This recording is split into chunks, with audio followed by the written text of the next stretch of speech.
Hello and welcome to episode 8 of One Game at a Time. I'm one of your hosts, Seb O'Neill, joined as always and regularly, starting with Mark Talbot. Mark, how are you going this week? Well, Seb, how are you? I'm doing all right. Alessio, you weren't with us last week, and it's probably a good thing that you weren't, but probably you should have taken this week off. How are you after the weekend? Yeah, I'm good. I actually did watch that, listen to that podcast with my dad in the on I think it was on Friday that I must have listened to it, and he was saying, "Well, you better call in and let him know." And I was like, "Dad, it's pre-recorded. You got to know that it's not a radio show." But I'm good. Another week can always get better, and yeah, I'm keen to go. And also this week with David Grant. David, how are you? Good, thanks. How are you? A bit of a scramble to get here from my day job, so I've got a makeshift setup here, and thanks for your patience while I went through configuring it all by myself using Bluetooth and everything. Excellent. We'll start as always with our picks of the week. I'll go first, starting with we had some international representation from the NPL in Jared Clark from Vanuatu, Omid Masawi and Saeed Reza Husseini, both playing for Afghanistan. Omid Masawi actually made an appearance against India in a 0-0 draw, which is a massive result for them in World Cup qualifying. And Jared Clark playing for Vanuatu against Guinea as a part of the FIFA series, which is an initiative to get smaller nations like oceanic nations to play against bigger countries like Guinea to get them more experience at a higher level. And I just thought I'd bring this up as well as a fact of the quality that we have, that these players playing for their country, playing in our own local league is a great thing. Mark, we'll go to you starting on this one. Yeah, it is. It's great to be able to pull that pedigree into our local league. It's a shame. I mean, it was also the case we had Caltech playing prior to his A-League stint. So it's great to see players going, actually, how can I get a way in? They'll go to the NPL. They're representing their country, which is just fantastic. And it's a great initiative as well for the smaller countries to be able to get some experience against these larger countries. And of course, speaking about more international football, Alessio, we'll go on to you. Yeah, I just wanted to mention as well. I think it was in the NPL Victoria that from Avondale, Yusuf Ahmed, he made his international squad as well. And I think both of them, they've both got the exact same name, but the one that played in Adelaide, he also made it into the squad, which is a big thing as well. I've seen it. I think it's a Somali squad, and I think it was in the previous qualifiers. The Yusuf Ahmed that's from Melbourne, he scored actually. I think it was in one of the biggest games for them, and to see an NPL player score in a World Cup qualifier is quite a good thing to see. And I think it's not just the SA League, but NPLs around Australia are getting a lot more international call-ups, and it's good to see in World Cup qualifiers. David, will go on to you to speak about more international football, not for Scotland, thankfully for your sake, but for Australia, your home, your second nation. Well, absolutely. So my mother's Australian. That's why I ended up here. So I'm a dual citizen. So I can support Australia as much as I support Scotland. So yeah. Well, hang on. Here's the other question: if Scotland or Australia were to play in a World Cup, who would you support? I would probably support Scotland. Okay. There's just such a look of disappointment in your face when I said that. I guess that's what I guess that's what I am first and foremost, isn't it? But Australia is very close behind.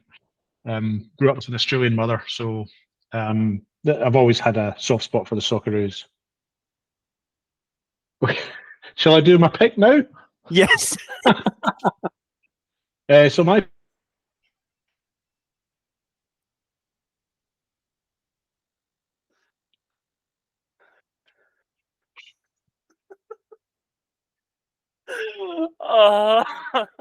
It's all working tonight. His pick is he's gone offline.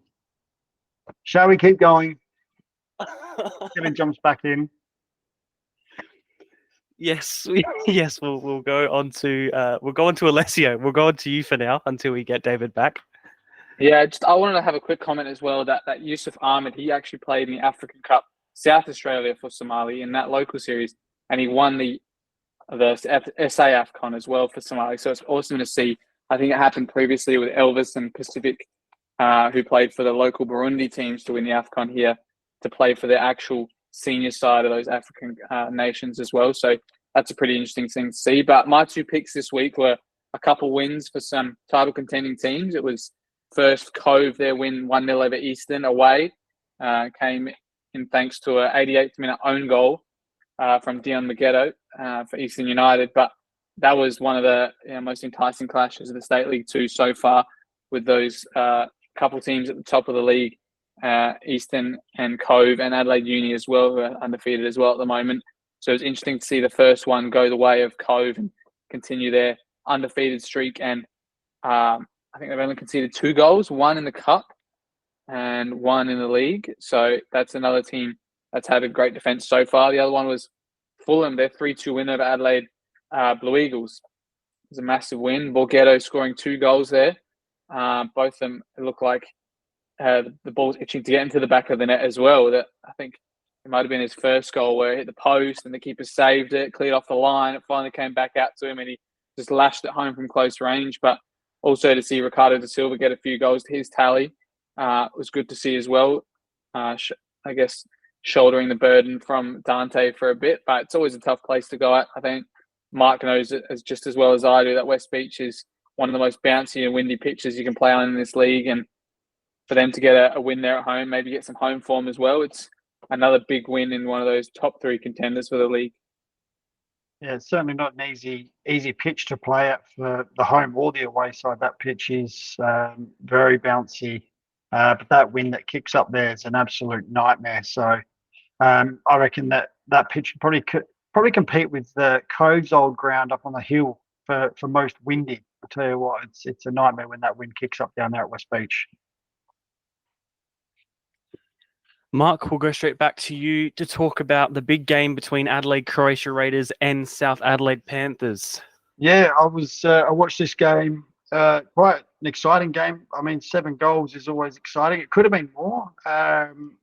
I thought Raiders were a bit lucky with one of their goals. I thought that was a foul, and yes, I may have been a goalkeeper, but I was also an outfielder. I still think that was probably a free kick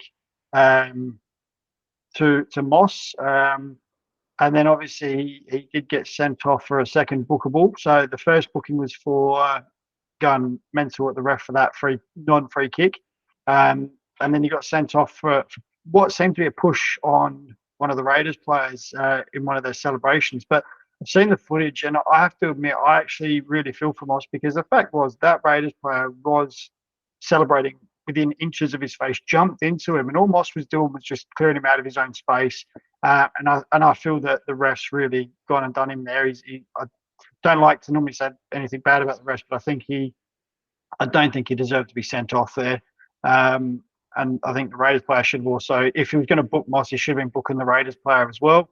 So yeah, but a very exciting game. And like I said, I think it could have more goals. I think both goals that were given offside, I think both of them were onside from what I've been able to sort of work out from the pitch and the my own home VAR, as we'd like to say. But I thought both, unless the only thing I could think of is the South goal that JJ scored. The only thing I could think of is possibly the player got a touch on it as it went past. But even then, I'm still a bit hesitant. But it could have been more goals, to be honest. But it was an enthralling encounter.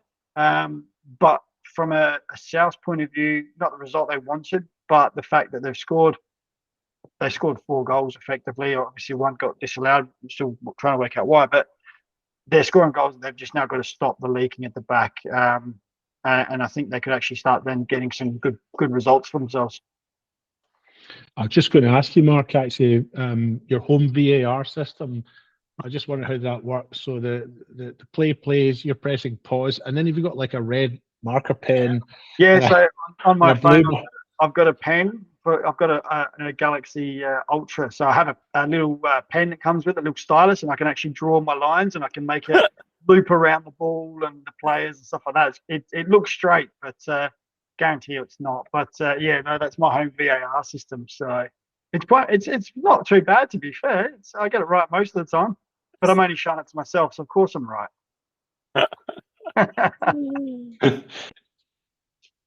David, back to you. What are we talking about? I don't know. I've not been paying the internet bill this week, so where were Alessio we? one week, you the next. I know. You wanted to talk about the Socceroos. Oh yeah, so yeah, it was just to mention the Socceroos 5-0 win in their game with Lebanon World Cup qualifier, and to give mention, I suppose, to our South Australian boys, Kusini Yenge, who scored in the 2nd minute, and Craig Goodwin, who scored in the 48th and 81st. And Goodwin had an assist as well, so not a bad shift for a couple of South Australians on the international stage.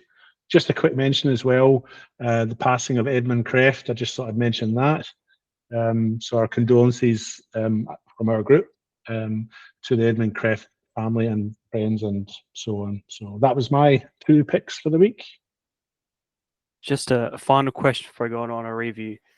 Do we think Craig Goodwin now ranks upon one of, if not the best players to come out of South Australia? Who's he up against?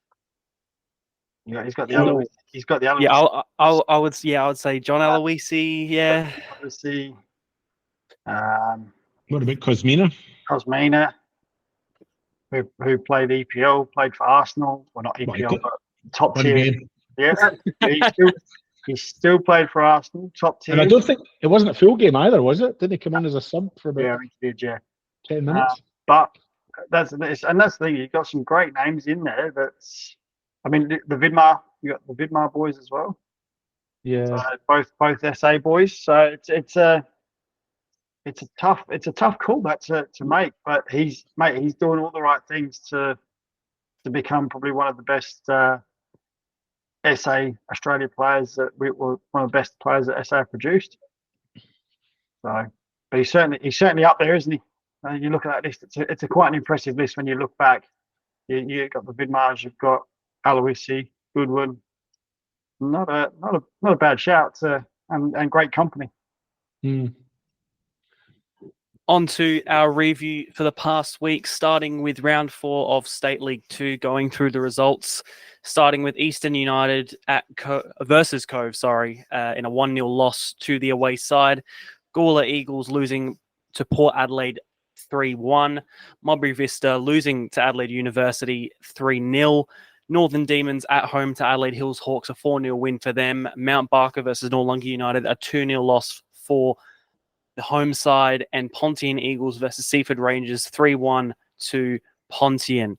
Any key matchup, stand out there? I think one for one of us might stand out as per usual, but any others than the clear and obvious ones?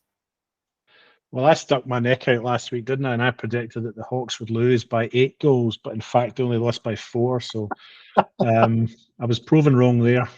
That stood out for me because I made such a big deal about how much Northern Demons would win by at home. So my apologies to the Hawks if they're listening. But yeah, only 4-0. Okay, I've got a couple of results that I think probably stand out a little bit. I think Port getting there. I think that's their first win of the season. Massive boost for them against Gawler Eagles, who are, to be honest, a hit and miss at the moment. We don't know what they're going to do. We don't know who's going to rock up. So a huge win there for my former teammate, former club in the Pirates. So great result. What isn't? Oh, gee, I was waiting for that one. And I think obviously Demons and Hawks, as you just mentioned, David, great result for Northern Demons. I'll drop it in, former club. They're having a smashing season at the moment, so I hope they keep that up. I'll let Alessio's already covered the Cove game, and I'm sure he'll talk about the Noarlunga game. Adelaide Uni smashing it at the moment, sitting top of the table, 3-0 winners over Vista, and from what I hear, rather convincingly too. So that's a bit of a way for the rest of the league. And finally, I think Pontian's beating Seaford. We did. I think I may have picked Pontians or a draw, but I thought Pontians on their pitch. It seems to be their pitch seems to really help them against the away side. So I think I'm just going to pick them to win whenever they're at home now. So. Oh, and just a quick shout out: Seaford's own goal. Sorry, Seaford's own goal scored by a good friend of mine, Anders, who's just returned to Seaford after a few years away playing in Mongolia and the UK and all over the place, and Sweden. He's come back to Seaford for another stint. So he played in the 2017 league winning side. So it's great to see him back in Oz, and not the best starts for him. 3-1 loss and an own goal, but it'll get better. Get it better for him. Well, I hope it doesn't get better for him this weekend against us. But some of the other results I was looking on was Northern Demons are on fire at the moment, still undefeated as well. But as in one of our other football media outlets, SA Football Focus mentioned in his talk with Omar Hassan, they got 2 real tough games coming up now. They're playing Cove away and then Adelaide Uni at home. So they're probably the 3 most informed teams in the league at the moment. They're going to be playing off against each other in quick succession. So that's really going to set a tone for this league and what's going to happen in amongst it. Otherwise, Adelaide Uni, another solid win, as you said, seemed like it was quite convincing. Michael Ciccardo as well was interesting. He got another 2 goals back-to-back, scored 2 against us and 2 again in this game as well, and he's on penalties as well, which is quite a thing to see. I think he's only come up from the Rezzies like midway through last year, I remember, seeing when he made his debut for the club. So to see him have such a starring role in that team that has a lot of stars in it itself, it's interesting to see as well. So what you're saying, Alessio, is get him into your fantasy team now. Yeah. If he's on pens, get him in the fantasy team. Yeah. But yeah, it was interesting as well to see Peter Mercurio come back. As I've been told that he's got a job overseas, so he might be interstate, in Sydney, and he's going to be flying in and out every few weeks. So they might get him 1 or 2 weeks and they might not. But that's obviously a big in if they do have him. Otherwise, I guess the results around the grounds were quite well predicted from the rest of you guys in the league. Interesting as well to see, though, that Gawler lost 3-1 at home. They look like their home was where they were getting any of the results that they would get. They won that cup game there, and then they won that game against Pontian there as well. Otherwise, pretty much everybody predicted what was going to happen in this league. So it looks like it's going to go that way. I just wanted to mention as well that that Cove Eastern United game really was a 6-pointer, the proverbial 6-pointer, wasn't it? Because those 2 teams were, now that result's been in, Cove won it, they're on 12 points, and Eastern United sitting on 6. Had that game gone the other way, they'd both be sitting on 9, so level on points. So that was a massive game and a big result for Cove. Puts them up. The top 2 teams are on 12 points. Northern Demons are third, but they've played 1 game less. But there is a little bit of a gap opening up at the top. But that Cove Northern Demons game this weekend is another massive game for Cove, isn't it? Alessio, just one final point before we move on to the WSL. I backed you last week. The one person, the one time, and you let me down. Yeah, I thought I let myself down as well, not getting in the starting lineup that week. But luckily, I came on quite early for an injury replacement. But yeah, just struggling to score right now at the team. We've got quite a few outs. Probably 3 of our main strikers all been out since round 1, and dealing with a lot of soft tissue issues at the club, which is quite rare to see so many in the first few weeks. But hopefully, we can turn it around. And I think with a couple ins this week and some more positional changes from a couple of players, hopefully we can get the win on our side for once. On to round 2 of the WSL. Cove versus Modbury Vista, 3-0 the away side. Campbelltown City versus Elizabeth Grove, a rematch of that preseason cup final. Campbelltown just blitzing Elizabeth Grove this time around 6-0. Fulham United versus Western Strikers, a 3-0 win for the away side. The one which I think was touted to be the closest one of the weekend, South Adelaide versus Modbury Jets, a 2-2 draw, and then Croydon FC versus Adelaide Jaguars. Croydon losing again, and Jaguars scoring 22. The 2 matches I want to point out there for myself is probably that Campbelltown result and that South Adelaide Modbury Jets game. That preseason cup final all the way going to penalties between those 2 sides, and then for Campbelltown to come out only in round 2 to play them again and beat them 6-0 at home is quite incredible. And then South Adelaide versus Modbury Jets, again, it was probably, we said last week, the two of those teams are probably sides that you could expect to maybe be promotion contenders this year. We'll go on to you, Mark, being somewhat involved with South Adelaide, but I think we agreed on that sort of point last week about Souths. Yeah. Well, they haven't lost yet, but they're just not making it count at the other end. 2 games, 2 draws. So it was we expected a close game, but I think I may have picked a draw. I can't remember. I know that David did record some of them, but I haven't gone back to look through the what we did. But yeah, look, I expected it to be a little bit. I thought that the Souths would be up there a little bit higher, but it's still only 2 games in. And as you said, the Campbelltown result that surprised me. I didn't expect it to be that big a win. I thought it'd be a lot closer, considering the final was so close and so tense. It obviously went to penalties, but Campbelltown probably showing the experience there with the likes of Scalzi as coach and some of the players they've brought in, just showing that experience that they've got and able to put 6 past Grove. Absolutely. And we'll just give you a quick table update quickly. State League 2, of course, as we said, Adelaide Uni atop of that one, equal with Cove, and at the bottom is Mount Barker and Adelaide Hills, with Adelaide Hills second to last with those 3 points. And then in the WSL, we have at the top none other than Modbury Vista. Then Modbury Vista and Campbelltown both equal on points, and Croydon, Fulham and Cove all sitting at the bottom with 0. Alessio is muted. Not a bad thing. Just wanted to say, some of the tweets that I saw again apart from the game as well, people were saying that Adelaide Jaguars are probably a bit of not even one of the top teams in the WSL. So to see them score 22 in such a big win over Croydon, it's going to be interesting to see what a couple of the top teams in that WSL end up achieving against that Croydon team, who is obviously depleted and such a new squad at the moment.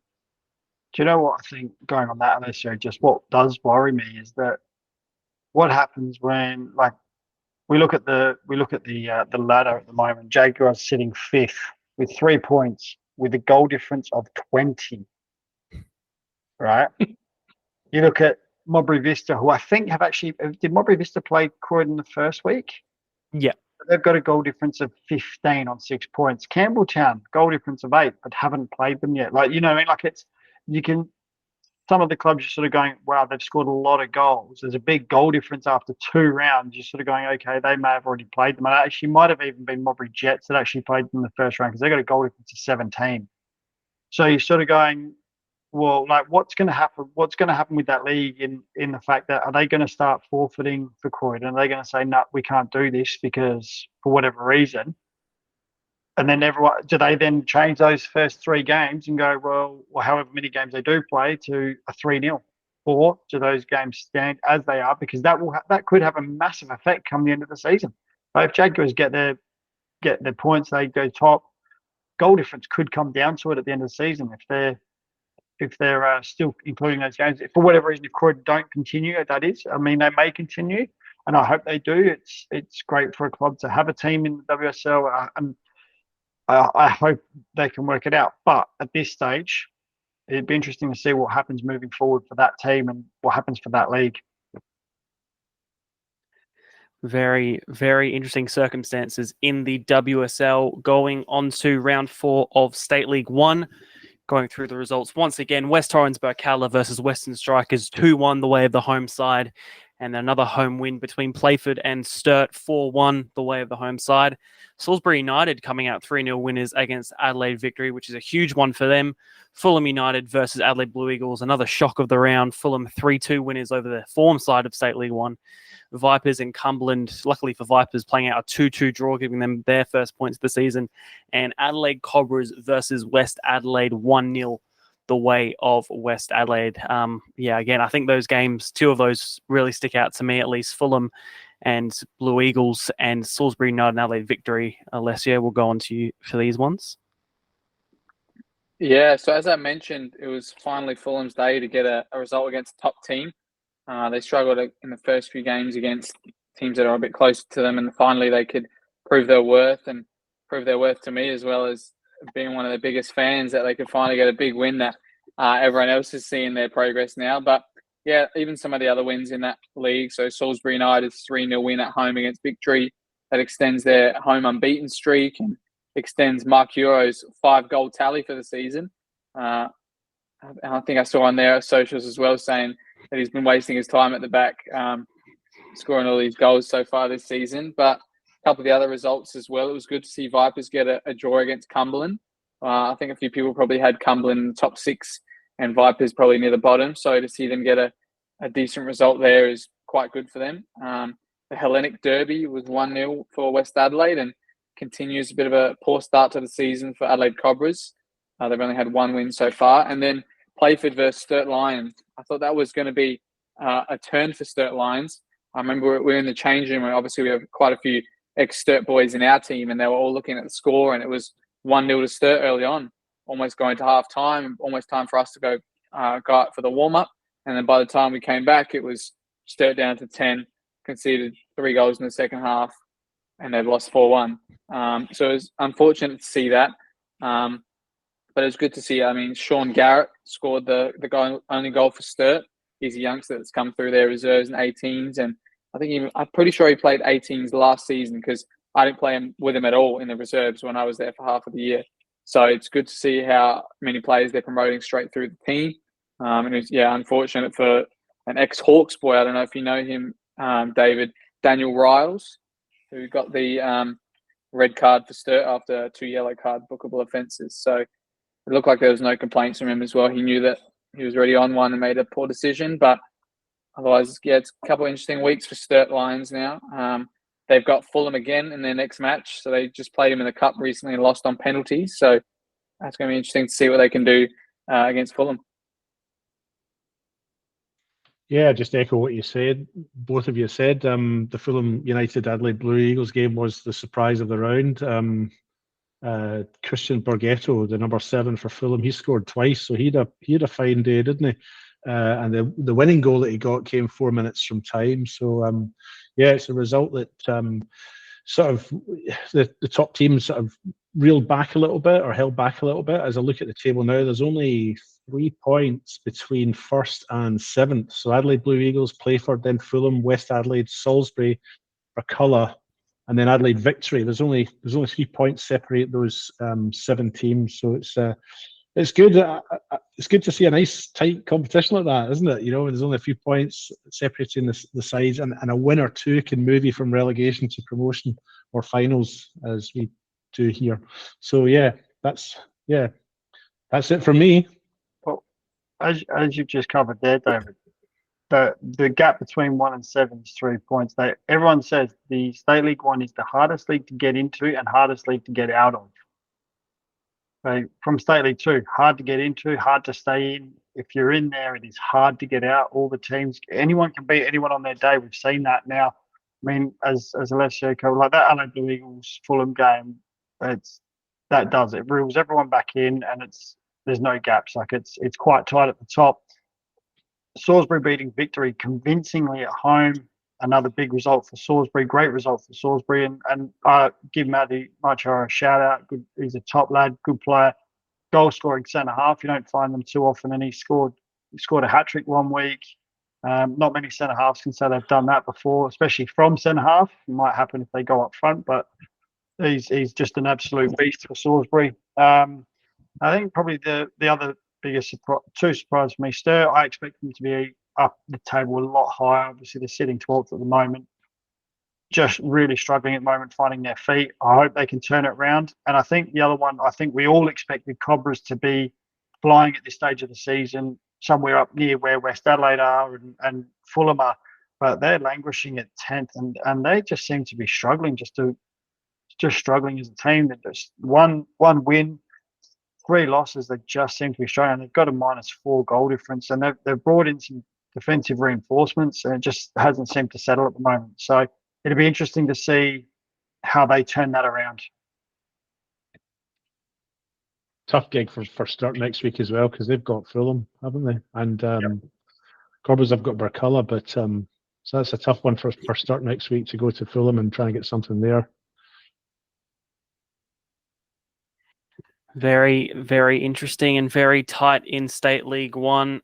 Onto the WMPL results for the weekend, starting on the Friday night, part of the doubleheader with the men's team. Adelaide City 4-0 winners over newly promoted Sturt Lions. Adelaide Comets versus Salisbury into 6-2 in the end. A quite incredible game to have watched and witnessed. West Adelaide 5-0 winners over Metro United. West Torrens Burkella 3-2 winners over Adelaide University. And the shock of the round, I'd have to say, Football SANTC versus Flinders United. Flinders, after conceding an unfortunate goal to start with, came out 2-1 winners over NTC. Flinders, who just avoided relegation last season, to get a huge win like that earlier on in the season is just massive. David, we were both there for the Adelaide City Sturt game. An interesting one. Sturt definitely showed moments of promise, but Adelaide City just too good on the night. Yeah, absolutely. I feel a wee bit sorry for Sturt because I think they've got lots of promise. It's a difficult competition, isn't it? That Premier League, and obviously it was just too tough for them on the night. I'm just stuttering here because I'm just bringing the game up. I can't remember when the goals were scored. So it was 2-0 at half time and then 2 second half goals. But having watched Adelaide City, they looked very strong, didn't they? And Sturt are a very young side. I guess that's the other thing to bear in mind as well. There's some very young players in that Sturt lineup. But they'll grow and hopefully improve. But yeah. Mark, on to you to just have a chat about Comets versus Inter. A huge result in terms of the table as a whole, but a lot of goals scored from long range. And while both keepers are quite amazing keepers in their right, in Comley and Chekowicz, a few mistakes were made on that afternoon. Yeah, look, we see a lot more long range goals in the WMPL than we do the NPL. That's what I've noticed over the last few years watching a lot of the football. And yeah, Comets have got a great goalkeeper as well. So it was a little surprising. But look, I said I don't know what it is, but the WMPL you see a lot more long range bombs. So it's one of those things. I don't know if it's just they're better finishers from distance than the men, or the goalkeeping standards are a little bit different, which obviously they could be. It's a bit hard to say. I work with the South goalkeepers and occasionally, and it's great fun, and you can I can see where the South goalkeepers can work and things like that, and what they need to work on. But the rest of the league, it's not working with them. It's a bit harder to see. But look, I think it's a great result. I think it's a great result for the league in the fact that it does keep them close to West Adelaide as well, because obviously there's a 2-point gap between second and third. It doesn't seem like much, but I think the scary part is you've got two teams on 0 points as well. So that gap, there's already two games played, 2 losses, 2 wins for those top 2 sides. So it could be quite a worrying fact for Sturt and Salisbury Inter, who haven't obviously won a game yet. But I think great work from Comets with Daniel. They're taking over the reins after what was some successful seasons with Comets. Just in general, a new coach stepping into a new club, and he's got them playing well, scoring goals. So he's doing really well there, and it's great to see.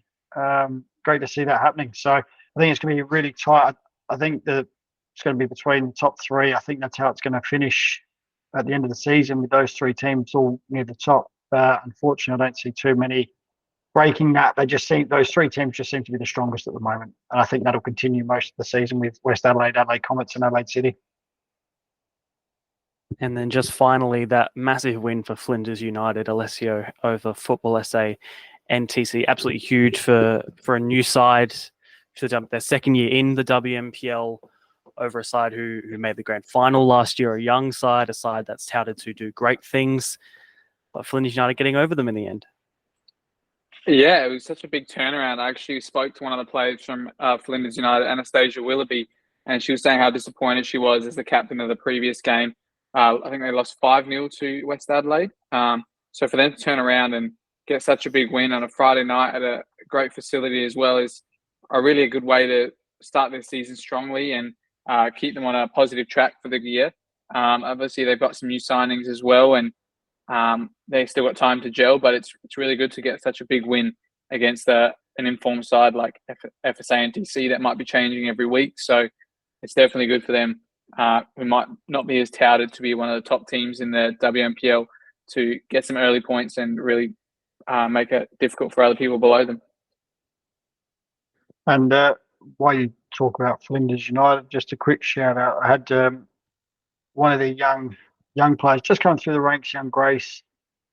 Sort of, she ruptured her ACL at training just a couple of weeks ago. She had surgery today. She was actually on a plane later this year to go to Rangers in Scotland for a week's sort of trial training with the women's team there at Rangers. So she's had surgery today and everything seems to have gone well. So quick shout out to Grace. Hopefully she's on the road to recovery already and can rehab and hopefully get back home, or hopefully get over to Scotland. Maybe not this year, but maybe next year they'll let her come out next year instead. But she was just starting to find her feet, really started to get into the 11 and start doing well. And unfortunately, a cruel injury has curtailed that for the moment. Absolutely. We'll go on to the MPL results for round 4 with what was a crazy Friday night. 3-4 down at South Adelaide, the way of Croatia Raiders. A 1-1 draw between Metro Stars and Modbury Jets in that semi-final rematch from last year. Adelaide Comets 3-1 winners over Parry Hills Knights again, conceding a goal from open play. David, Adelaide City versus FK Beograd, 1-0 the way of the away side. And then on the Saturday, Croydon FC versus Adelaide United, 4-2 the way of United. And Adelaide Olympic versus Campbelltown City, 2-0 the way of the away side. David, I'll go to you. We were at Adelaide City on the weekend for their game against Beograd. An entertaining game, a very tight game. Would you say that FK Beograd were deserving winners in the end, though? I would probably stick my head out the window and say no. I thought overall Adelaide City played the better football. I think they were better through midfield. And maybe the build up from the back was a bit better. Neither side could do anything when they got to the final third, I felt, and both sides were probably quite wasteful in front of goal. I think Beograd, I'm not taking away anything from their victory, but I think they were marginally the second best of the two teams out on the park. But having said that, the game is about how many times you put the ball in the back of the net, and if you can't do that as many times as, or more times than your opponent, then you're not going to get the points. It seems a really silly and obvious thing to say, but that's the fact of the matter. But well done to Beograd. It was a frustrating game to watch. I felt it was probably a very frustrating game to play in as well. I could see that some of the players were probably a bit frustrated with how things were going, but both sides were wasteful in front of goal, I felt, and well, Beograd snuck it at the end, didn't they, with a last-minute goal. But a frustrating game, I felt, to watch and probably to play in. We already spoke about the South Adelaide Panthers and Croatia game. Metro Stars drawing 1-1 with Modbury Jets. An interesting turn of events early on. I'm not sure if any of you guys caught it, because to be honest, I'm not quite sure what happened myself. If anyone can shed light on, I wasn't sure what the indirect free kick was given and then the straight red card. Alessio, if you can help me understand. Yes, I actually did tune into the live stream just when this happened. So it was, I think, a shot of somebody was coming into the box, got tackled by one of the defenders of Modbury, and inadvertently, I think it was Matt Mullen who played it back to the keeper. I'm not sure if he was just trying to run past the ball and it took an easy pass back to the keeper there in Neil, but he did pick it up, and obviously Verdicchio picked it up as well. They got the indirect free kick, and obviously it was right in about the penalty spot, just to the wide of that.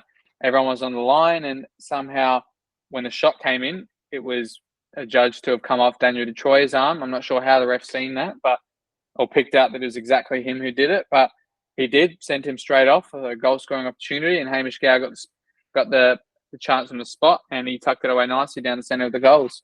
But I'm sure Metro Stars would have been wanting much more of a result playing against 10 men for that long, especially the way that they set up their teams and how their coach, Daniel Greystone, plays such attacking football with the talents they have as well.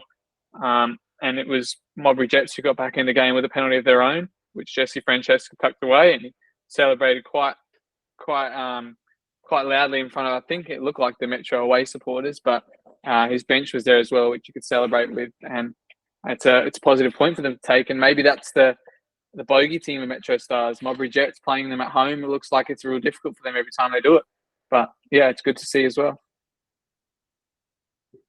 And we'll go to you for these final ones, Mark. Adelaide Comets 3-3 win over Para Hills Knights. Big result again once for Adelaide Comets, but Para Hills Knights scoring against what was the almost unpenetrable defence of Adelaide Comets up until now. Yeah, I mean, the Comets' defence has been outstanding so far this season. And to be fair, I mean, it's only one goal from open play. I think that's their second overall.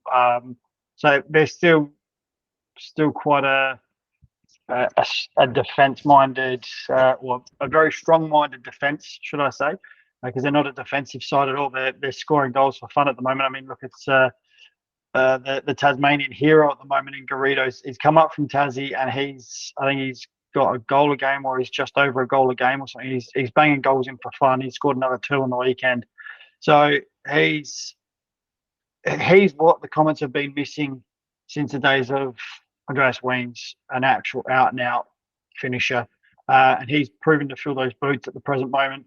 Jaden Labasso scored the second goal. I mean, I'm not sure where this guy's playing at the moment. He's been at the back. He's scoring goals. He does everything, young Labasso. But to be fair, both their wingers can do. Both their fullbacks can do that. They've been playing Janto fullback, who can play fullback. He can play on the wing. You can put him up front, and you're going to get. You know what you're going to get from both of them. So I think Comets have just got a stacked lineup, and it's showing. I mean, they're sitting top of the table, conceding 2 goals, I think it is, so far this season.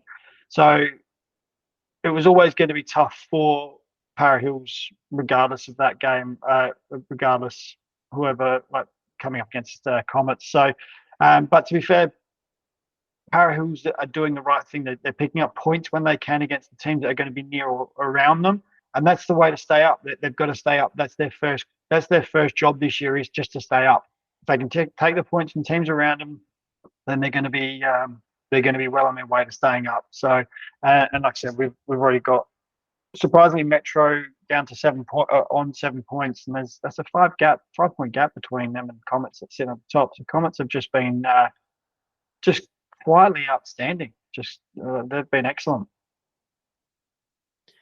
And the final game of the round was between Adelaide Olympic and Campbelltown City. Adelaide Olympic very well holding out their own, although have been accused by another coach from the NPL as parking the bus, as we saw on Twitter. Not going to name any names, but you can find it if you want. But Campbelltown scoring the late one through Mark Marino. Alessio, I'll go to you on this one. Olympic didn't look too bad. Yeah, no, they didn't. Again, it was a couple players who played again. Nathan Awan played again. Minko Stanisic at the back as well. Cosmo Groff kept this spot as well. And it was just, the tale of 2 counterattacks. I mean, a goal from a corner from Daniel Mullen, and then a late goal in the 90th minute. That's one of those typical games where I'm sure Olympic, they would have been in the game for most of it, conceded a set piece. And then for the rest of the game, it was battling out to see who can make it an equal game or who can take it away. And then finally, it was the 90th minute where one of the best goal scorers and best ratios in this league, Mark Marino, plays his first game of the season and seals it with a scorcher from outside the box.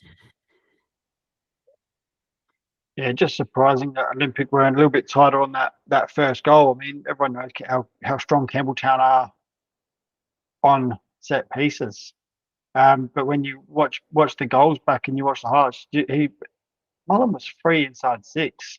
That's Olympic there. They need to just, if they can fix that issue there, they'll go a long way. Like they'll do a lot better than what they are. They're just some poor marking there. But obviously late in the game they're chasing the game, so there's always a chance you're going to concede so late in the game. But yeah, for me it was just that one defensive lapse on that corner has probably cost them the game. And it's not a goalkeeper fault. It's just one of those things where they've just not picked him up, and it's a free head. That brought us to the end of round 4 of the men's MPL. You missed Mark, you've got another point to add? Yeah, you missed the Croydon Adelaide United game. Indeed, I did. 4-2, the way of Adelaide United, brought down a few A-League players as well, likes of Musa Torre getting on the score sheet, Johnny Yule, both with absolute bangers. There's not much you can really do, to be honest. Yeah, DeCooley played, Ethan Cox played, Panache Madana played again. I felt he was unlucky actually on that goal. The ball was, I thought it was already over the line, to be honest. I think it was going in. It was going in, and I really thought it was over the line when I think it was Musa Torre knocked it in. I think it was Yeah, it was. Knocked it over the line. If I was Panache, I'd be like, hey, what's going on? That was my goal. You've just taken it off me. But hey, look, there's not much to say. They brought down key players, and I think one of the biggest players they brought down, yes, they've obviously got all that attacking talent. I'm sticking with the goalkeeper union here. I think the fact that Cox was playing adds that experience. He adds that level that they don't have with the backups at the moment. They're going to get there. They'll take time, but Cox has been around and he's played at that level, obviously, most of last season. He's now obviously number 2 behind Delianov. So just having him at the back makes a big difference to that Adelaide United team. Speaking of, just another big shout out to Stephen Hall, who made a bunch of penalty saves in the WAFF semi-final against, I think it was Egypt. Quite an incredible penalty shootout himself, and another goalkeeper proving himself. Alessio, just onto you. Yeah, as well. I think it was Antonis who mentioned on Twitter all the names that Adelaide United had added to their team for this weekend, and it inadvertently pushed Fabian Taladero to left fullback, which is a role I'm sure he hadn't been very keen on playing, but it just goes to show what the versatility and how stacked their team can be when they want it to be. It's going to be interesting to see what they do. We're filming this on Wednesday. They play tomorrow night, and the A-League team plays on Good Friday. So, in my opinion, I think that means that they might not have as many drop downs if they want them to be in the A-League squad. I think they only bring them down if the A-League game's before. So it's one of those odd times where the NPL game's actually before. So it's going to be definitely a different team this week for Adelaide United. So let's see if they can carry that form and the experience that they had in that previous game, if that's rubbed off on anybody enough to see them through this week. But it just seems like every time Adelaide United play Croydon that way, it seems like that's where all the bangers happen. I think I remember last year, Johnny Yule scored a banger there. Luka Jovanovic as well scored an acrobatic effort. So I'm sure they really like to play at that ground at the moment. And just so I don't leave anyone out, Luke Dazelle dropped down as well. And Jay Barnett made his return from a 12-month injury layoff. So it's great to see him obviously he got 46 minutes. So obviously they're building him back up slowly. But great to see him making his comeback as well. And hopefully I'm not sure if he'll be in time to get any A-League minutes, but it's good to see him back from injury, because you don't want anyone out injured for very long. So if at all. Excellent work. On to our previews for the coming week. With no WMPL action, it's the WSL and WMPL Cup. Going through those games, we'll go one by one, give our predictions as to who will be winning. Elizabeth Grove and Croydon with the bye in the first round. Of course, WMPL teams don't enter until the second round. First game, South Adelaide versus Adelaide Jaguars. As of recording, started 20 minutes ago. So unsure of this. We could be wrong predicting at the moment. I reckon at the moment, South Adelaide will end up winning this one. Yeah, I'm going to go with South Adelaide, stick with Benny Dale and go South Adelaide. Will get there. Won't be in the league, but they'll get their first win of this league and cup sort of since the league's kicked off, and that will then kick on their season and they'll get a win in the next league game as well. I was going to go with South Adelaide as well, and unless Raya Jackson from Adelaide Jaguars gets a few more on her tally, scored 8 in that game last weekend. So if she can have any say in the game, then maybe it'll be a bit different. But at this moment, I'm going to stick with South Adelaide as well. Bit hard to go against everybody, isn't it? You've all been very convincing in your statements. I mean, David, we could already be wrong. That's true. The game's at 20 minutes played already. Yeah. I'll go for South Adelaide as well. Yeah. Easy done. Modbury Vista versus Campbelltown City on Thursday, 8:30 p.m. A much closer one, I think, definitely. but at Vista, I'll go Modbury. I'm going Campbelltown. Alessio? I'll go Campbelltown as well. Hey. Ooh, I'll go. Who do you I'll love go- more, David? I'll go Modbury on penalties. Oh, just had to throw that in there. Love it. Very interesting. Fulham United versus Western Strikers on the Saturday at 1:30. I'll go Western Strikers. Fulham not looking in too great of form so far in the WSL. Yeah, I'm going to agree with you there. Seb, I think I'll go with same as you, my friend. Yeah, they actually played each other in that recent game, and Western Strikers won 3-0 away to Fulham, so I reckon it's going to be a repeat, and I reckon Western Strikers are going to win. Yeah, I'll go for Western Strikers as well. I think they haven't lost a league game yet. Yeah, Western Strikers. And last one for the first round, Cove FC versus Modbury Jets at Cove, 5:30 p.m. on the Saturday. I'll go with Modbury Jets. Yeah, I'm sticking with you on that, Seb. Same here, Modbury Jets, and I reckon Kira O'Leary is going to get a goal. She scored 7 against Croydon, so she's going to be my pick to get a goal this week in the cup. It'd be funny if she was fullback. Modbury Jets for me too. On to round 5 of State League 2, starting on the Thursday night. Port Adelaide versus Pontian Eagles at 8:30 p.m. I'll go with Pontian away.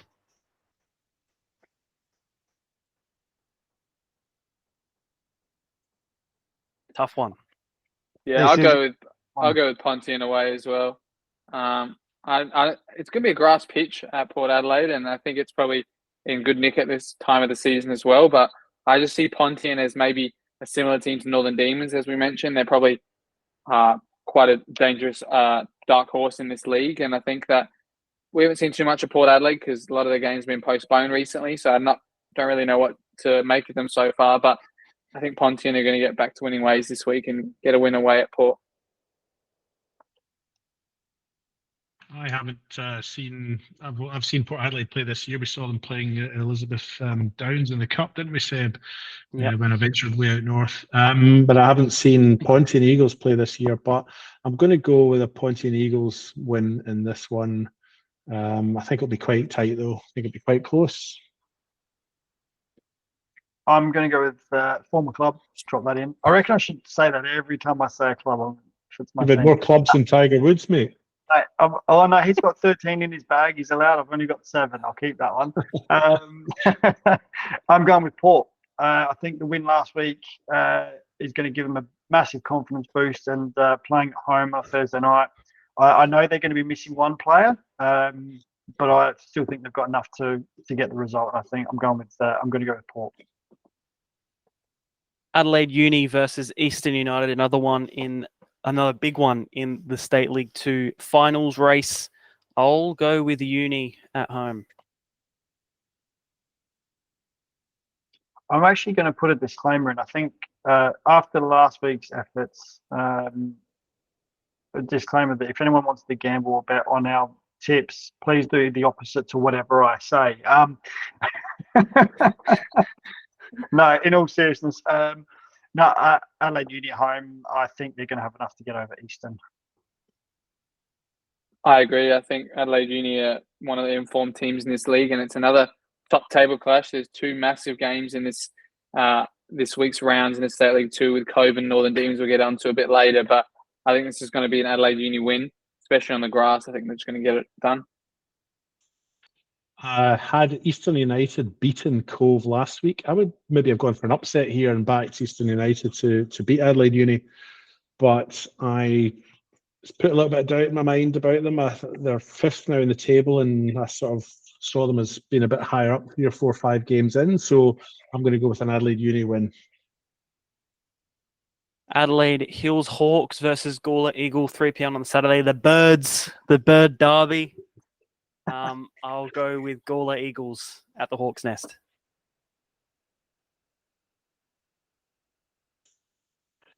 This is a game where I can say it's my former club, so I'm going to go with my former. Going to go with my former club, the Adelaide Hills Hawks. Look, I don't think I think we said at the start of the year we kind of thought the two Hills sides would finish down in 11th and 12th spot, but I still think both of them will pick up points here or there. And my justification last week when I sort of thought Mount Barker might get something out of the Noarlunga game was because it was a side that was down there with them. So on that basis and in that theory, I'm actually going to go with an Adelaide Hills Hawk win here, but a very, very narrow one, 1-0 or something like that. I was going to go a draw. I think similar to you, yeah, they're both sides near the bottom, but I think that both of them kind of do struggle to score more goals often than not. But I think on the grass pitch, it's probably a leveler for both of them as well. And I think a point for both of them as well is probably something that they wouldn't scoff at as well at this point in the season. Obviously, they want to beat someone nearer to them, but getting points of any kind is pretty good for both of those teams. So I'm going to go draw. Yeah, I'm with you, Alessio. I think it's going to be a draw. Modbury Vista versus Noarlunga United, also on that Saturday at 3 p.m. I'll go with Modbury Vista. Yeah, I'm going to stick with you, Seb. Modbury Vista at home on the artificial. I think they'll have enough to get over Noarlunga this weekend. Same here. I think Vista as well are going to take some from that 3-0 loss they had last week. They're going to take some vengeance and take it out on Noarlunga. I think we played them obviously last week, Noarlunga, and I think obviously they scored the goals, they won the game, but I think a team like Modbury Vista would definitely take advantage of some of the defensive lapses they had. And yeah, they've got the players to do that as well. So I'm going to go Modbury Vista. I'm actually going to go for a draw in this, basically, really just based on the fact that I think Noarlunga might be maybe in a bit of a roll and maybe try and get something out of this one. They might be in a wee bit of a high and carry that momentum into this week. So I'll go for a draw in this one. The Cove FC versus Northern Demons, 3:30 p.m. on Saturday, a distance derby of sorts. We'll go with Alessio first. I was just going to say you didn't give us a prediction for that Vista versus Noarlunga. I don't know. Did you say it? Vista? Yeah, I think I said Vista at least. Okay. I'm just. Are we writing these down now? I'm taking these down. I was taking it down as well. Yeah. Oh well, there's no point in both of us taking it down, Alessio. So you do it this week?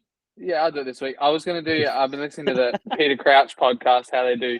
I guess they do more predictions of actual score lines as well. But I guess we could do as well, like 3 points for a correct result, and obviously nothing if you get it wrong. But if we did if anyone did have score lines, then you would get 3 points for the correct score and 1 for the correct result. We could have our own little table or something as well of predictions. This was supposed to be a competition between us. Yeah, so it sounds like you just set yourself up for setting that up there, Alessio. Well done, mate. Good work. Seconded. Yeah, it's all yours, mate. But yeah, going back to the game we were talking about, was it Cove versus Northern Demons? Yes. Yeah, massive clash, this one. I think this is probably one of the most enticing clashes so far in this State League 2 season, and I can see some goals in this as well. I'm going to go out and go a scoreline as well, and I'm going to say 3-2 to Cove. 3-2 to Cove.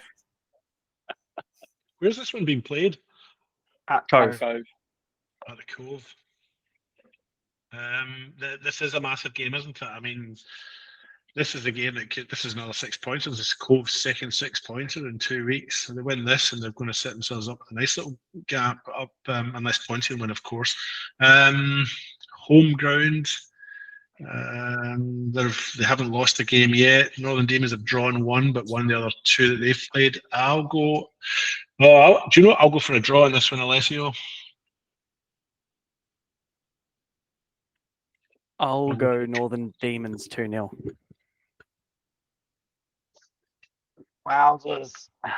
I thought I was going to be going out on a limb. I thought you were all just going to pick the Cove.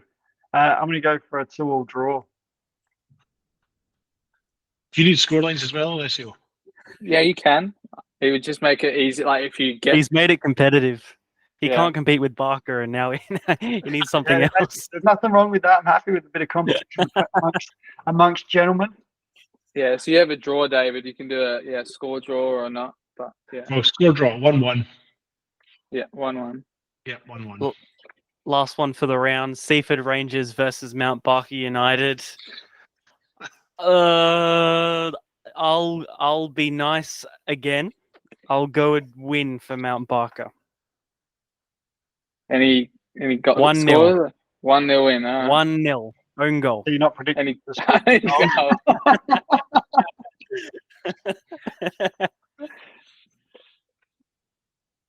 Well, I've got insight, and I know that I'm starting definitely this week. So hopefully that 1 goal goes to me. But I'm also going to predict a win. I'm going to say Really? a 2-1 win for Barker. I think it's about time we got something on the board, and we've obviously given a lot of confidence into people this week from Tuesday, telling them who's going to be the starting about 6, I guess. So I think those people are going to take it in good stead and going to have a whole week to gel, as knowing they have the confidence that they're going to be given by the coach already. And I think they're going to be able to some good performances. And yeah, 2-1 win for Barker is what I'm predicting. I hope you're going to have more Mark and David. picks, because otherwise Pardon? you ain't going to do very well at all. Mark and David, I guess you can probably both say your predictions in unison. No, David, you go first. It's all good.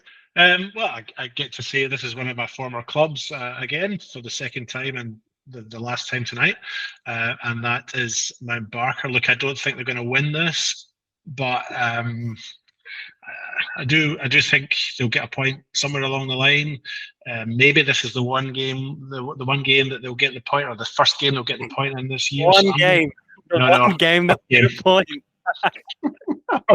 First game. This is the first game that will get points in, so I'm going to go for a draw in this. But Mount Barker can't score a goal, so it's going to be a 0-0 draw, because Mount Barker get a draw. It's not going to be a goal. It's not going to be a score draw. It's going to be a scoreless draw. 0-0. Sorry, Alessio, I'm going for a Seaford win, and I'm going to say probably 3-0.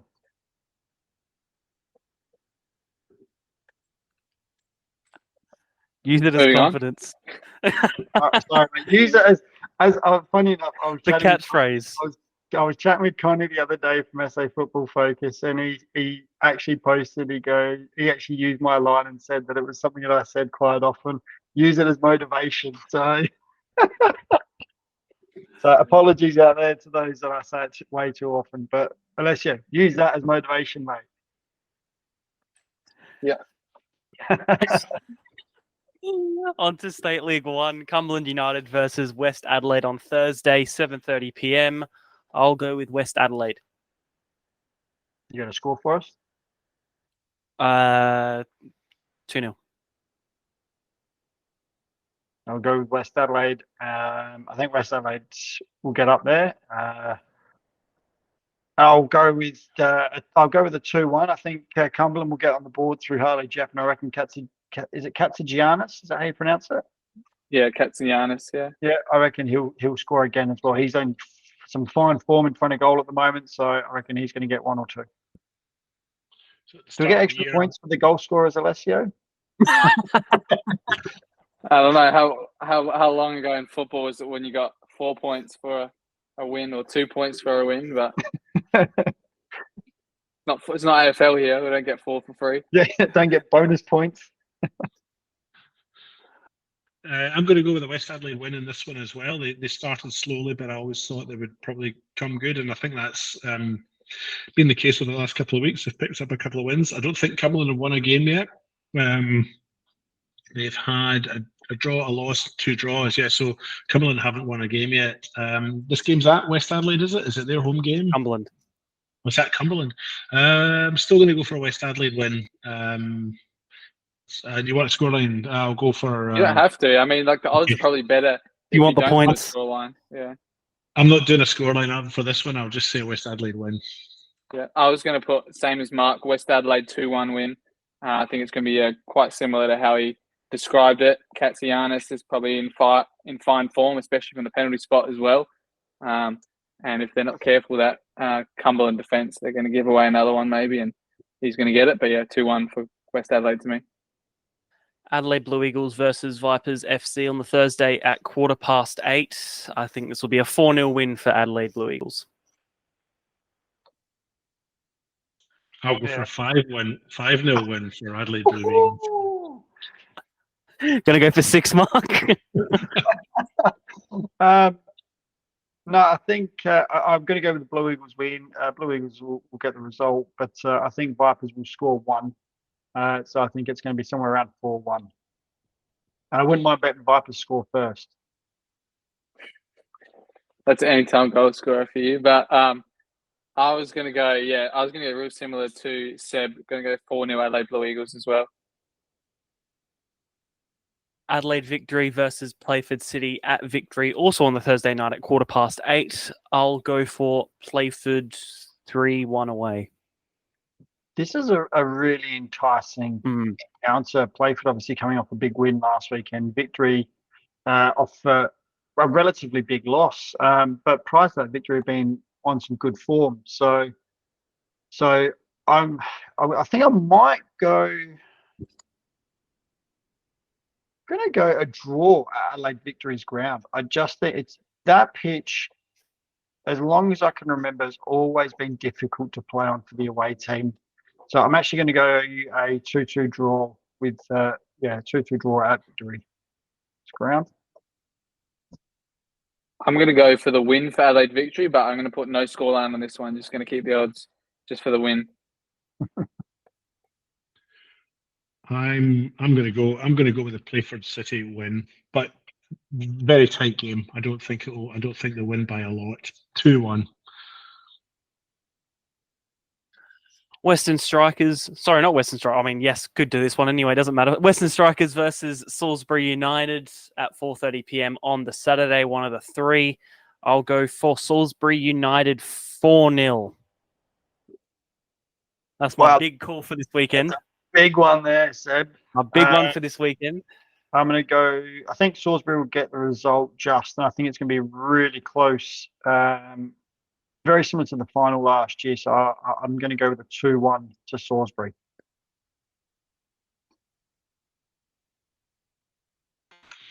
I'll actually go for a wee bit of an upset here. I'm going to pick a draw in this one, a 1-1 draw.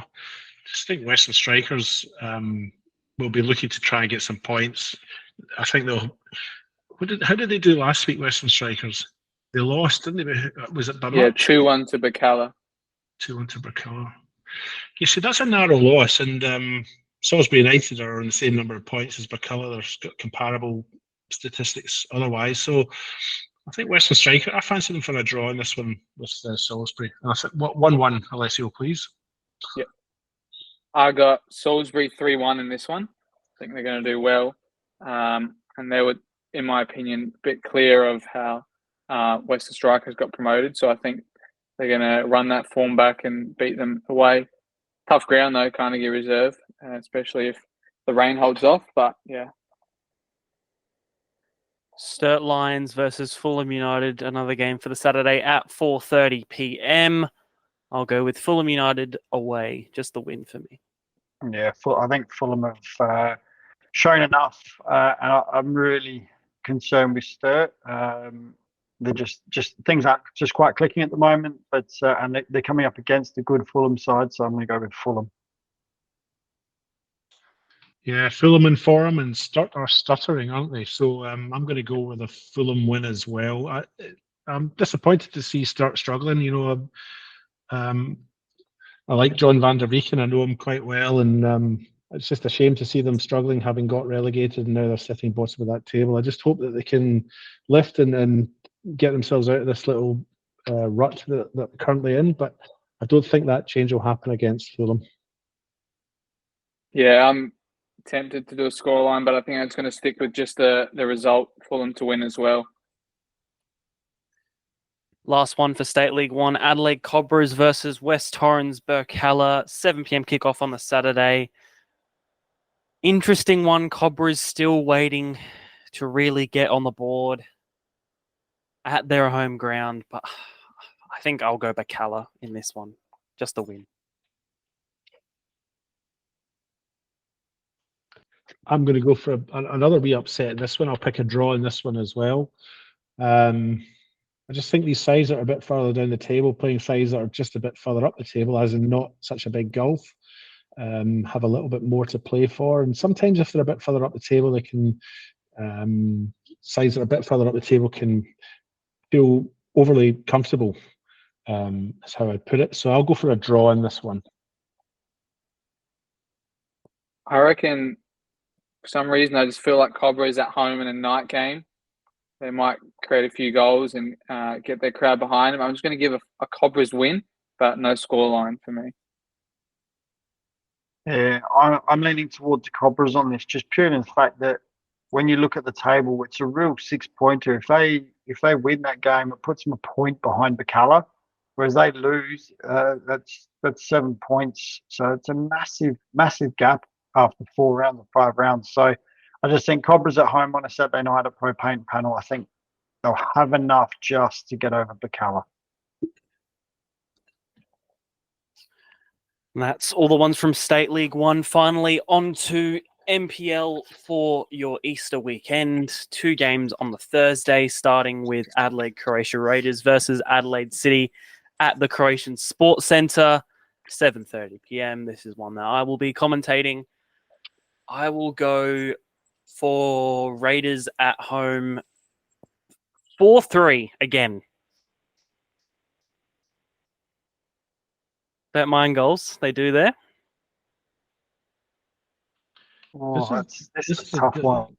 Yeah, it's difficult. You go first, David, because I'm not quite sure what I'm going to do yet. Okay, well, don't let what I'm about to say influence you. But look, Adelaide City on last weekend at the FK Beograd game, for me, were the better side. They've shown so much potential and yet just not quite delivered in those last couple of games they've played.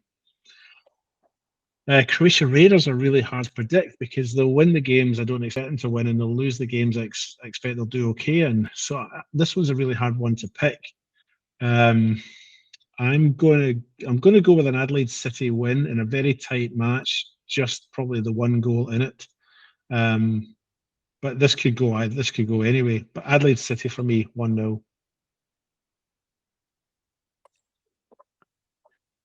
No excitement for me then. Jesus.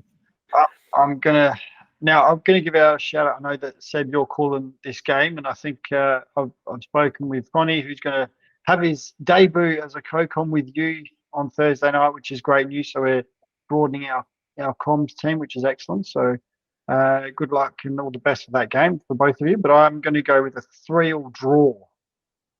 Raiders seem to score, but they also concede. So I'm going to go a 3-3 draw. Yeah, I'm not too sure about this one either. I guess same as what David was saying, the games we expected them to do well in, like the Olympic game they lost at home, and then the game you probably expected them not to do so well in against City, they win away, and a game you expect them to do well in, they lose to Metro away. But it's been quite topsy-turvy, and I'm still not sure about how far away Anthony Costa is. I know he would have been desperate to play against his former side, and I'm not sure if he's got any minutes left in him this time, but I'm just going to go with the Adelaide City win and no score. On to the other game for the Thursday night, Adelaide United versus Metro Stars at Service FM Stadium. Because of the A-League game the day after, I think I'll go with Metro on this one. I won't say a scoreline, but I think it'll be Metro. Yeah, I'm going to go with Metro as well. To be honest, I think Adelaide United will, unfortunately for them, will lose some players into the A-League squad. Obviously, with them playing the day later, so I think a full-strength Metro side should be what is turning out to be the Adelaide United's full-strength side without their A-League sort of players. But I think Metro will get the win. Yeah, I'd agree with both of you. I think marvellous Metro Stars will be too strong. It's a good time to play Adelaide United, I suppose, isn't it? They're not in great form, and with the senior team's A-League game around the same sort of time, there are probably going to be not down in numbers because they'll still have 11 players, but their selection choices will be limited. So yeah, marvellous Metro Stars for me. 2-0.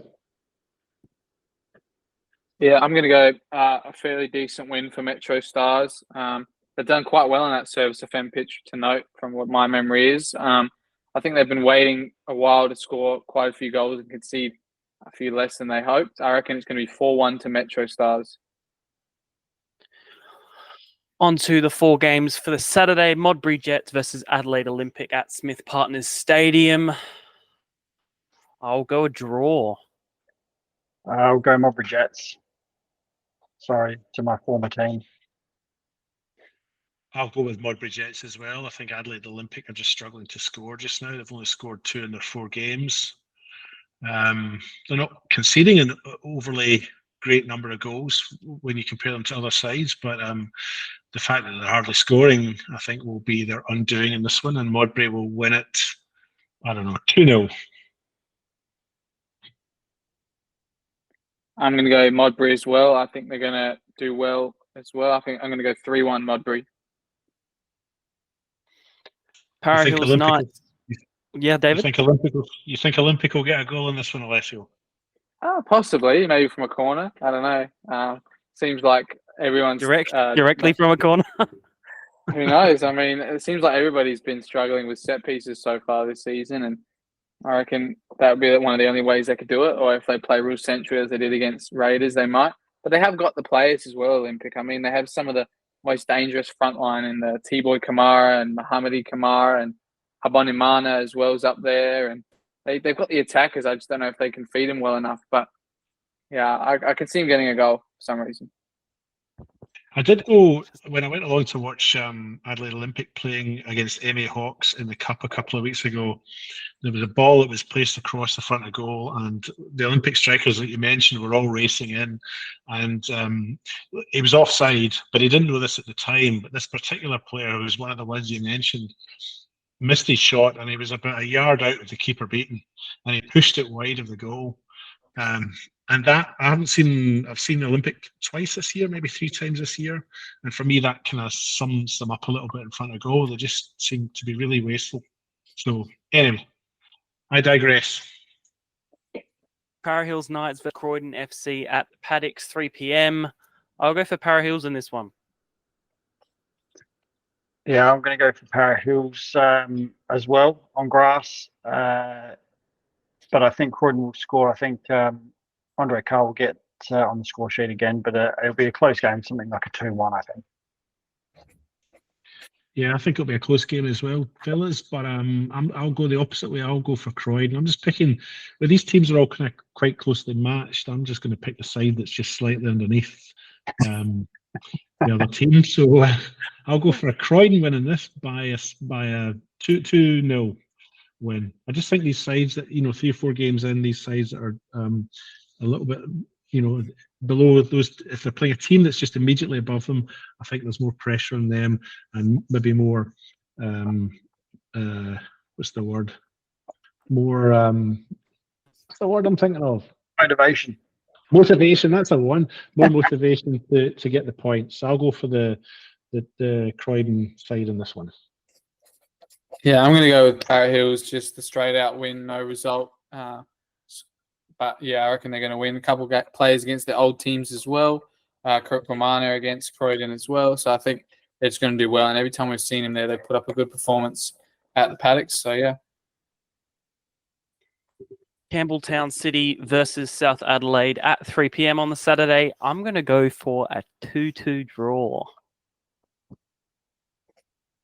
South Adelaide have just, I don't know. I don't know. I didn't think they'd be doing well, but now they're just sort of slowly convincing me.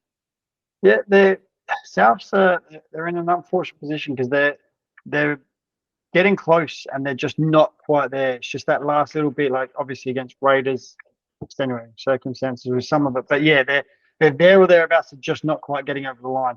But unfortunately, Campbelltown at home. Yes, I think JJ will probably score. He normally scores. I mean, he scores normally 15 to 20 odd goals a season. So the likelihood is he'll score a goal. But I've got Campbelltown, I think, to win. I'll go with the Campbelltown win as well. Campbelltown have only conceded 1 goal this season. They've only scored 9, so they're not scoring as many as a lot of their opponents. There's 3 other teams that have got 11. But the fact that they're not conceding and that it's at home and they've won their last 2 is enough for me to suggest to you guys that Campbelltown will win this one. And they'll win it by a scoreline of, I'll give South Adelaide a goal, but Campbelltown will get 3. So that's 3-1, Alessio. Yep. I reckon I'm going to almost similar way. I'm going to go 3-1 with Campbelltown to win as well. I think JJ will get the goal, but for some reason I feel like he thrives on later kickoff times. So I'm going to say he only get one that in this game. Might be from a penalty, might be from something else, but I don't think he would thrive as much as he would like to in the sun. Final match of the round, 5 p.m. on the Saturday. David, you and Johnny will be there. FK Beergrad versus Adelaide Comets. We'll start with you once I say. I'll go Adelaide Comets with a 3-0 win. Yeah, look, it's hard to look past Adelaide Comets right now. You know, they've won all their games. They're hardly conceding. And FK Beergrad, we watched them last weekend. I think they were maybe the second best team in the park against Adelaide City, and they were maybe a little bit fortunate to get the win. Not taking anything away from them, or I don't mean to take anything away from them, but I think Comets will be far too strong for them. Do you want a scoreline? I'll give you a scoreline of Adelaide Comets. Adelaide Comets 3-0. Didn't you go the same scoreline, Seb? Mm-hmm. Oh, did you? There's nothing wrong with that. It's just No. No. I didn't even. I was just making See, sure. I was like, oh. Because funny enough, I was thinking the exact same thing. Yeah, look, I like FK Beergrad. I like what Adrian Deloyer and the coaching staff are doing there. But coming up against Comets, who are in cracking form, not conceding, scoring goals, it's going to be a real tough ask, even for FK at home, to get a result. So I'm going to go with Comets and 3-0. I think 3-0 across the board. I'm going to give the same scoreline, Comets 3-0. All the same points as you guys mentioned. And yeah, I think it's going to keep going, and Garrido's going to get 1 or 2, I'm sure. Well, that's all games covered. All games across all the leagues covered, previewed, and reviewed. Alessio with all the predictions from all of the games. We'll see how that turns out next week. Mark, we'll go to you. Yeah, just again, as I do each week, we will be continuing with our team of the year. If you're new, we will have a team of the year at the end of the year. We'll also have secured a sponsor for our Goalkeeper of the Year award, which is proudly sponsored by TJ Gloves, Tassie Breeden. And we'll also obviously have our best player, which is our 3-2-1 vote, which the comms team do a 3-2-1 for each game. So if you are a listener and want to jump on board and sponsor any of the, well, not the Goalkeeper of the Year, but the Team of the Year or the Player of the Year, or if you want to sponsor our show, or Seb's, should I say more so Seb's show, he's the brains behind it all, want to sponsor one game at a time, please reach out to Seb, Alessio, David, or myself, and we'll happily have that discussion. But yes, we're still continuing with that, and we may do a mid-year review just to see how things are progressing.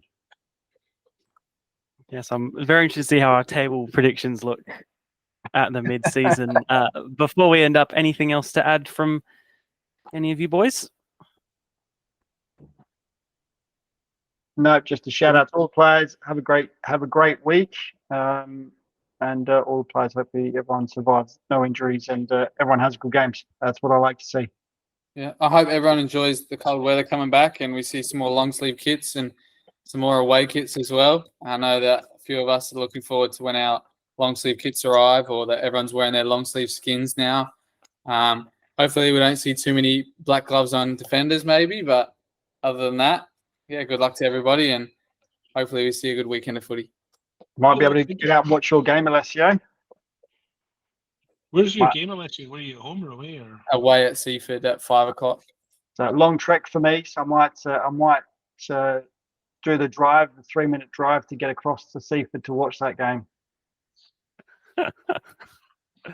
Actually, I can't believe you guys think it's going to get cold. It's still going to be like 12 degrees on a Saturday afternoon. I remember playing a game once many years ago on an artificial surface in Scotland, and it snowed, and the snow will lie on an artificial surface, and the referee was all for abandoning the game at half time. So they can't see the lines. The lines are all white, and the snow has made the whole pitch white. He said you need to clear these lines or the game's off, and the players, all of us players, were ran off, got brooms and other things, and just shuffled the snow off where the lines were, so the lines were visible when the game continued. So, but you guys don't know the meaning of cold. Oh, hey, I do. I'll give you a story about the cold. When we were playing, it was a Tuesday night midweek game when I was playing at Wembley. It was second half of the season, or just after Christmas, and the coach had brought a new goalkeeper in for the week because we were struggling for a goalkeeper at the time, and we were 4-1 down at half time. So he'd had enough of this keeper, so he effectively sacked the keeper at half time, put me in goal for the second half, and as I've walked out at half time down the players' race, the snow started to fall. So I've gone from 45 minutes of wing back, running up and down the line, to half time, to going in goal and spending the next 45 minutes in the snow, freezing my ass off, and sitting in goal and not conceding, mind you. Do you know what's funny about that? For a moment there, I thought you said Wembley. Yeah, I did. Yeah, I played for Wembley FC. Oh, right. Not at Wembley, but we. I was going to say not at the stadium. Not at the stadium, unfortunately, but no, we played at. I did play for a club called Wembley FC, the Lions. In London. Yeah. Oh, right. What tier would have that been at the time? What's that, sorry? What tier would have that been at the time? We were combined counties. We were effectively ninth from the Premier League. So ninth tier. So you go down, we were about 8th or 9th tier. And then when I moved, I went to Fisher Athletic and played in the Conference South, which is one step from pro. So, but yeah, that was cold. So I went from out in the park to in goal at half time. When I walked out, the pitch was just starting to get covered in snow. That was fun. I just looked them up as well. I don't think you're one of their most famous representatives in their team. I'm not, that's for sure. Looks like they had Ray Parler, Martin Keown. Yeah, so they did. So they had Carlo Caniggia play. They had Martin Keown. They had Ugo Ekiog. Unfortunately, he's now passed away. They had Terry Venables as manager. So they, so for the FA Cup one year, Budweiser got behind them and sponsored their whole FA Cup journey. And so they brought in some big players for them. And it was actually 2 years after I left, I think it was. I think it was about a couple of years after I left. But yeah, they had Martin Keown, Ugo Ekiog, Carlo Caniggia, the Argentinian. Graham Lasso actually was part of the team as well. And they all just played just for the cup. Yeah, it looks like David Seaman, the goalkeeper coach. Yep. Terry Venables, team advisor. Yep. Yeah. Yeah, there's actually a documentary on YouTube about it. So it was great. I loved it. Love the club. I still follow their results now. So not doing so great at the moment, but it is what it is. But yeah, that was my cold story, David. So I know exactly what it's like, mate. Maybe you got to wear one of your old kits then on the next pod. If you have any of their No, old. I don't have. I've got one of their old jumpers. I've got two of their old jumpers actually. Two of the old Wembley jumpers from training and match days. But the big woolen thing. And did you wear a flat cap as well? And no, we did have the space suits though for when we were on the bench. Those big, like those really massive blanket suits, like they're just like full padded Eskimo suits. We had those when it was cold for the bench. I never got to wear one though, so that was a shame. I would love to have done one of those. Let you know, guys know as well. The HJ Templin pre-season cup finals being played just now. Were you aware of that? Oh, in the amateur league. Yeah, in the amateur league, it's half time there. They won the semi, didn't they? Did they win the semi or did they get knocked out? What was that? Downs. I think they they got knocked beat out. Modbury 7-0. No, they beat Modbury 7-0. Oh, did they? Yeah, Modbury Jets. That big result, and I couldn't remember what that was. If that was a friendly or if it was actually the cup. So, but yes, it would be. Well, according to this, Wednesday, 25th of March, kickoff at 7:30 at Parahills Oval. It's Parahills East playing Gan Kilburn, and at half-time, Parahills East are 1-0 up. So I don't know where the Elizabeth Downs thing. Yeah, they must have got beat by Gan then. Yeah. And I maybe thought the they'd- Chikanowski Cup is what they won the other day. Yeah. Because there is the That's what I'm getting confused with. Yeah, that's what I'm getting confused with. Yeah. Amateurs. So I think that's the pre-season tournament for the amateurs that kicks off the season. Yeah. I think they play that at the start of every year between the cup and the league winners. Yeah, because amateur season starts next weekend. Yeah, after Easter. Yeah, because we got our first game too. So We- very Yeah, much looking forward. Yeah, I know. Very much looking forward to it. Yeah, I thought it was interesting as well. We were talking about, I think it was maybe the last podcast I was on about the Para Hills result against FKB grade. I was disappointed to see that a couple of their starters and best goal scorers didn't play that game. Nick Bernardo, who scored 2 in the previous game, and Jordan Garcia, who scored a penalty as well. Neither of them even featured on the team list. So I don't know if they are struggling in preseason, injured or something like that. But I think that was, one of the things I noticed from that cup game a couple of weeks ago. That was, not the best to see. But my cold story, the only one would be like last year when we had ice on the pitch at Mount Barker, and it was the same as what David said. It just rested on the top of it. And luckily we weren't training that night. It was a Wednesday, but I remember sharing it to the commentary social media team, and they thought that it was pretty cool. So yeah, it gets pretty cold up there as well. I don't know, the time we get to training at about 5:45 or 6 o'clock, still the sun's out, it looks pretty warm, and then by the time it's halfway through training, then you start putting more layers on, which is not fun. I think I've got 2, but they're not snow, but they're hail. One was at Salisbury United, and one was at Manapara. Basically, we would have been young, and it's to the point where to start with, the referee didn't call off the game yet. I reckon we played for a good 5 minutes, and they weren't like little drops of hail; they were like proper blocks. And at Salisbury United, we weren't playing on it was the old Salisbury United as well, so wasn't the main Steve Jarvis Park pitch. It was the one to the side. Ah, yes. Yep. So no coverage at all there. So we pretty much had to use parents' deck chairs as cover.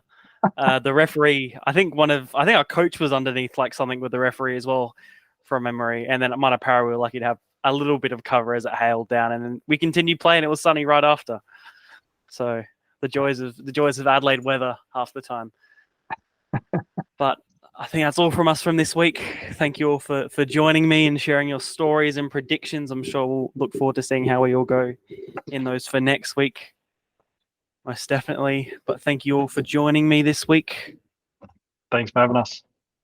Cheers. See you later. We'll see you all next week for another episode.